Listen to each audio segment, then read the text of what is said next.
Good morning. We're looking at Acts chapter 4, verses 5 to 12.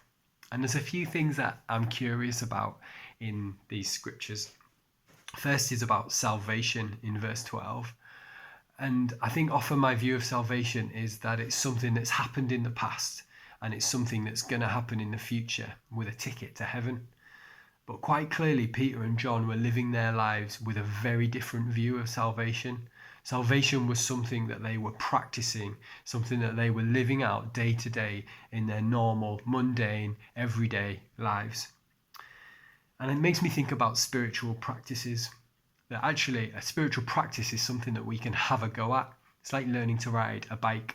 You have to get on the bike, you have to fall off, you have to make some mistakes, then you have to reflect on your experiences and then have the courage to get back on and have another go.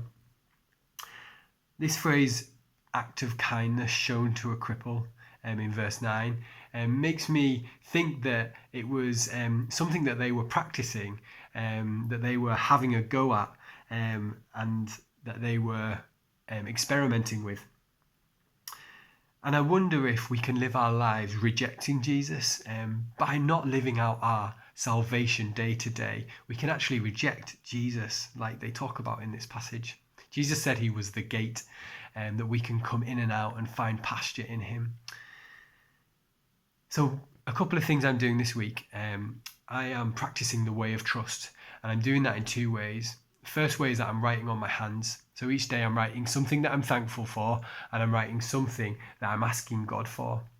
And the second thing that I want to do this week is I'm going to plan to do an act of generosity, either with my time or with my money or with some of my possessions. And I'm wanting to be generous to someone this week. Cool. Have a brilliant day. Bye-bye.